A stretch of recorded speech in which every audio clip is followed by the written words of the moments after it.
ఆంధ్రప్రదేశ్ ఉప ముఖ్యమంత్రి పవన్ కళ్యాణ్ ఇప్పుడు స్టెల్లాని పట్టేశాడు. ఆ స్టెల్లాని ఏం చేయబోతున్నారు అనేది ఇప్పుడు ఢిల్లీలో చర్చ మొదలైనటువంటి నేపథ్యంలో ఈ అంశం మీద మనం విశ్లేషణ చేసుకుందాం. ప్రస్తుతం మనతో పాటున్నారు ప్రముఖ రాజకీయ విశ్లేషకులు, ప్రముఖ సీనియర్ జర్నలిస్ట్ సిఎస్ రావు గారు. సార్తో మాట్లాడదు. Sir hi sir. Hello. Pavan Kalyan garu స్టెల్లాని పట్టేశారు. ఇప్పుడు ఆ స్టెల్లాని ఏం చేయబోతున్నారు అనేది ఢిల్లీ కేంద్రంగా ఒక పెద్ద ఎత్తున చర్చకి అయితే దారితీసింది. ఏంటి సార్ దీని మీద మీ విశ్లేషణ? స్టెల్లా అంటే నాలుగో పెళ్ళం అయితే కాదయ్యా, జగన్మోహన్ రెడ్డి గారు అన్నట్టు ఆ కోణం నుంచి అయితే కాదు. స్టెల్లా అనేది ఒక ఓడ పేరు, పనామా దేశానికి సంబంధించినటువంటిది ఒక ఓడ. దాంట్లో నుంచి రేషన్ బియ్యం సరఫరా చేస్తూ ఉంటే డిప్యూటీ సీఎం హోదాలో పవన్ కళ్యాణ్ గారు సాహసోపేతమైనటువంటి ఒక డ్రైవ్ చేసుకుంటూ సముద్రం లోపలికి వెళ్ళి దాన్ని సీజ్ చేయమన్నారు. సీజ్ షిప్ అన్నాడు. ఇప్పుడు దాని మీదే చాలా ట్రోలింగ్ అయితే జరుగుతుంది. ఆల్రెడీ కలెక్టర్ సీజ్ చేసిన షిప్ని నువ్వు మళ్ళీ వచ్చేసి సీజ్ చేయమండవు ఏంటి అంటూ కూడా కొన్ని మీమ్స్ కూడా క్రియేట్ చేసి ఇప్పుడు కొంతమంది నెటిజన్లు అయితే సోషల్ మీడియా వేదిక కంటిన్యూలో అసలు సీజ్ చేశారా లేదా అనేది కూడా ఉంది సందేహం. అసలు సీజ్ చేశారా, నిజంగానే సినిమా స్టంటా అని, సినిమాలలాగే స్టంటా లేకపోతే నిజంగా సీజ్ చేశారా అని కూడా వినిపిస్తుంది. అసలు దీనికి సంబంధించి కాకినాడ ఓడరేవులో ఏం జరుగుతుంది అనే దాని మీద అసెంబ్లీలో పెద్ద ఎత్తున చర్చ జరిగింది. అక్కడ మొత్తం స్మగ్లింగ్ జరుగుతుంది. ద్వారంపూడి చంద్రశేఖర్ రెడ్డి అండ్ బ్రదర్స్ కలిసి తాడేపల్లి కనుసన్నల్లో మొత్తం పెద్ద ఎత్తున కాకినాడ ఓడరేవుని బేస్ చేసుకుని స్మగ్లింగ్ జరుగుతుంది. ఎక్స్పోర్ట్ ఏమో రైసు, ఇంపోర్ట్ ఏమో డ్రగ్స్ అనేది అసెంబ్లీ వేదికగా చేసుకొని విపరీతమైనటువంటి చర్చ జరిగింది. ఆ రోజే దాని మీద కేంద్ర ప్రభుత్వం వాస్తవంగా కన్ను పెట్టాలి. ఎందుకంటే ఓడరేవులన్నీ కూడా కేంద్ర ప్రభుత్వం ఆధీనంలో ఉంటాయి. వాళ్ళు కన్సర్న్లో ఉంటాయి కాబట్టి వాళ్ళు దాని మీద కాన్సన్ట్రేషన్ చేయాలి కదా, చేయలే. కారణం ఏంది? నరేంద్ర మోడీ గారికి జగన్మోహన్ రెడ్డి గారికి ఉన్న ఫిజికల్ బంధం ఏదైతే ఉందో అది ఆయన ఎన్ని చేసినా కానీ అటువైపు చూడకుండా చేసింది. సరే, ప్రభుత్వం మారింది. ప్రభుత్వం మారినప్పుడు ఆ రోజున ఏవైతే కంప్లైంట్లు చేశారో ప్రతిపక్షంలో ఉన్నప్పుడు ఏవైతే ఆరోపణలు చేశారో అవన్నీ నిజము అని చెప్పి నిరూపించుకోవాల్సిన బాధ్యత కొత్తగా ఏర్పడినటువంటి ప్రభుత్వానికి ఉంటుంది కదా. ప్రత్యేకించి పవన్ కళ్యాణ్ గారు అనేక సందర్భాల్లో ద్వారంపూడి చంద్రశేఖర్ రెడ్డి గారి గురించి చెప్పారు. ఆయన చేసిన స్మగ్లింగ్ గురించి మాట్లాడారు. మరి 7 నెలలు 6 నెలలు అయిపోయింది, 7వ నెల ప్రభుత్వం వచ్చి. పౌర సరఫరాల శాఖ జనసేనకి కూటమిలో ఇచ్చారు. పౌర సరఫరాల శాఖ ఆధ్వర్యంలోనే అదంతా ఉంది. మరి ఈ 6 నెలలు 7 నెలల పాటు మరి అటువైపు ఎందుకు చూడలేదు? ఎందుకంటే లక్షల కోట్ల రూపాయల కుంభకోణం కదా, మాఫియా కదా అది. చిన్న చితక వ్యవహారం అంటే సరే, ఒక మాఫియా నడుస్తున్నప్పుడు దానివైపు దృష్టి సారించాలి కదా.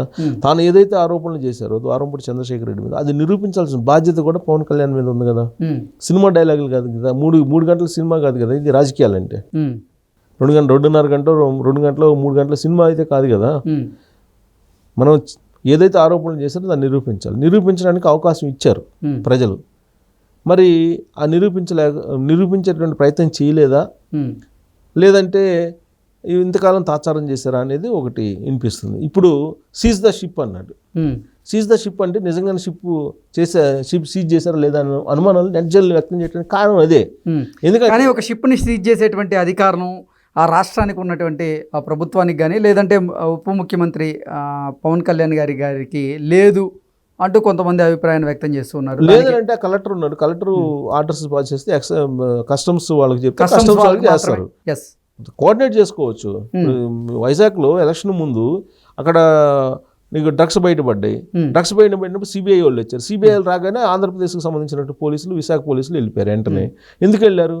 వాళ్ళు వెళ్ళి మాకు ఇన్వెస్టిగేషన్ డిస్టర్బ్ చేశారని చెప్పి ఛార్జ్షీట్లో సిబిఐ వాళ్ళు వేశారు కదా.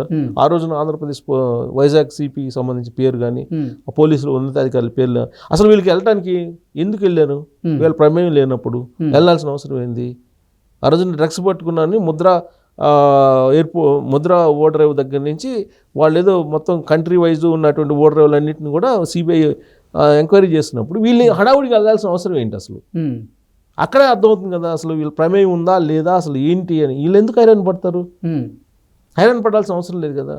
సో అలాగే ఇప్పుడు విశాఖ ఓడరేవు కానీ, కాకినాడ ఓడరేవు కానీ, కృష్ణపట్నం ఓడరేవు కానీ, గంగవరం పోర్టులో కానీ, మచిలీపట్నం పోర్టులో కానీ, ఈ పోర్టులు అన్నింటిలో కూడా ఏం జరుగుతుంది అనేది కేంద్ర ప్రభుత్వానికి తెలుసు, రాష్ట్ర ప్రభుత్వానికి తెలుసు.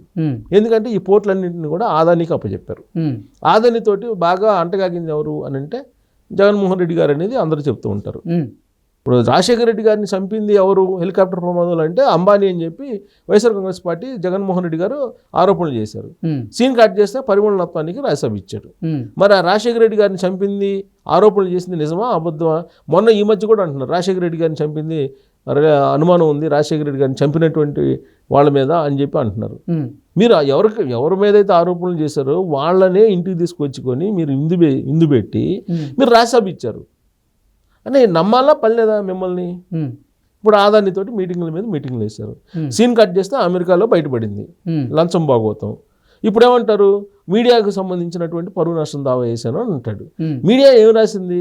అమెరికాలో పట్టుబడినటువంటి ఛార్జ్షీట్లో ఉన్నటువంటి అంశాలనే రాసింది. నువ్వు లంచం ఇచ్చావా తీసుకున్నావా అనేది అమెరికాలో ఛార్జ్షీట్లో పొందుపరిచిందని రాశారు. అంతే తప్ప వీళ్ళు చేస్తున్నటువంటి ఆరోపణ కాదుగా. మీడియా చేస్తున్న తెలుగు మీడియా చేస్తున్నటువంటి ఆరోపణ కాదు. అమెరికాలో ఛార్జ్షీట్లో FBI పొందుపరిచినటువంటి అంశాన్ని రాశారు ఇక్కడ, అంతే కదా. కానీ ఆయన దాన్ని మరో కోణం నుంచి తీసుకొని సరే ఆయన ఏదో ఆయన చేస్తున్నది, ఆయనకి ఆయన రైట్ ఉంది కాబట్టి ఆయన చేసుకుంటున్నాడు అనుకుందాం. ఇప్పుడు స్టెల్లా అనేటువంటి ఓడను సీజ్ చేయమన్నారు. దాంట్లో 640 టన్నులు ఏమో ఈ రేషన్ బియ్యం ఉన్నాయని చెప్పి అంటున్నారు. గతంలోనే వీళ్ళు అధికారంలో రాగానే మంత్రి వెళ్ళి అక్కడ విజిట్ చేశారు కదా, విజిట్ చేసి అక్కడ స్మగ్లింగ్ జరుగుతుందని చెప్పి నిర్ధారించారు కదా. మరి ఇంతకాలం పాటు వ్యవస్థ ఏమైపోయినట్టు? పోనీ ఇప్పుడైనా దాని గురించి ఏమన్నా కంక్లూజన్ తీసుకొస్తారా? దాన్ని కంక్లూజన్ తీసుకురావడానికి అవసరమైతే నేను ఢిల్లీకి వెళ్తాను అంటాడు. అసలు వైసీపీ వాళ్ళేమో ఆ ఓడలో రేషనే లేదు, రేషన్ బియ్యమే లేదు అంటూ వాళ్ళు చెప్తారు. అసలు రేషన్ లేదు. ఇప్పుడు జగన్మోహన్ రెడ్డి గారికి లంచం ఆదాని లంచం ఇవ్వలేదు. అసలు జగన్మోహన్ రెడ్డి గారి మీద అక్కడ వేసిన ఛార్జ్షీట్లో జగన్మోహన్ రెడ్డి పేరే లేదు అంటున్నాడు కదా. ఇప్పుడు షర్మిల గారు చెప్పారు కదా, అబద్ధాలు చెప్పే దాంట్లో అవార్డు లేదని ఇవ్వాల్సి వస్తే ఆస్కర్ అవార్డు జగన్మోహన్ రెడ్డి గారికి ఇవ్వాలని చెప్పి సొంత చెల్లెలే చెప్తున్నారు కదా షర్మిల గారు, మనం చెప్పడం కాదు కదా. సో ఇప్పుడు దీంట్లో స్మగ్లింగే జరగట్లేదు, స్మగ్లింగే లేదని అంటే డేట్ మొత్తం 2019 నుంచి 2024 వరకు ఓడరేవులో ఎక్కడెక్కడ ఎంత జరిగింది, రేషన్ బియ్యం ఎంత తరలించారు అనేది ఆల్రెడీ రికార్డు ఉంది కదా. దాదాపు సంవత్సరానికి కొన్ని వేల కోట్ల రూపాయలు స్మగ్లింగ్ జరిగింది, ఆఫ్రికా కంట్రీస్కి పంపించారు అనేది, కొన్ని లక్షల కోట్ల రూపాయలు ట్రాన్సాక్షన్ జరిగింది అనేది.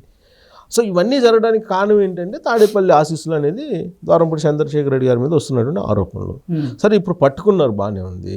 దీని శాశ్వత పరిష్కారం చూపిస్తారా లేదా? ఒక కాకినాడ ఎయిర్పోర్ట్, కాకినాడ పోర్టే కదగా, ఓడరేవే కాదుగా, మచిలీపట్నం పోర్టు, గన్నవరం పోర్టు, ఇవన్నీ పోర్టులన్నీ ఉన్నాయి. కృష్ణపట్నం పోర్టులు అయితే అసలు అక్కడ ఏం జరుగుతుందో ఎవరికి తెలియదు. అదేదో ప్రైవేటు సామ్రాజ్యం లాగా ఉంది అది. అసలు కృష్ణపట్నం పోర్టులో ఏం జరుగుతుందో తెలియదు, కాకినాడ పోర్టులో ఏం జరుగుతుందో తెలియదు, గంగవరం పోర్టులో ఏం జరుగుతుందో తెలియదు, వైజాగ్ పోర్టులో ఏదన్నా జరిగిందని తెలిస్తే దాన్ని పడుచుకునే వాళ్ళు లేరు. అసలు సముద్ర తీరం ఏమిటి, ఏం జరుగుతుందనేది తెలియకపోతే రేపు భారతదేశం యొక్క రక్షణ ఏంటి అసలు? అప్పుడు అదే పవన్ కళ్యాణ్ గారు అన్నారు. ఇంతకీ పవన్ కళ్యాణ్ గారు స్టెల్లాని ఏం చేయబోతున్నారు సార్? ఆ స్టెల్లాని ఏం చేయాలనేది చంద్రబాబు గారితో మాట్లాడుతున్నట్టున్నారు. చంద్రబాబు గారితో దాదాపు 2 hours ఇవాళ మీట్ అయినట్టున్నారు ముఖ్యమంత్రి చంద్రబాబు గారితో. మరి వాళ్ళిద్దరు ఏం మాట్లాడుకున్నారు ఏంటి అనేది బయట. స్టెల్లాని సీజ్ చేశారా లేదా? అసలు స్టెల్లాని సీజ్ చేశారా లేదనేది కూడా సందేహమే. ఎందుకంటే సెంట్రల్ గవర్నమెంట్ ఎందుకు, ఇప్పుడు వేరే కంట్రీస్ది వాళ్ళు ఇక్కడ సీజ్ చేస్తే వాళ్ళు ఒప్పుకోరు కదా. ఇప్పుడు అది మొత్తం కలిపి 58,000 టన్నుల కెపాసిటీ ఉన్నటువంటి స్టెల్లా ఓడ అంటున్నారు దాన్ని. ఇప్పుడు ఆ 58,000 టన్నులు అనేది ఒక బియ్యమే కాదుగా, దాంట్లో 640 టన్నులే బియ్యం. మిగతాది వేరే వేరే వస్తువులు, వేరే వేరే రకాల ఉత్పత్తులు ఎక్స్పోర్ట్ చేస్తూ ఉంటారు కదా.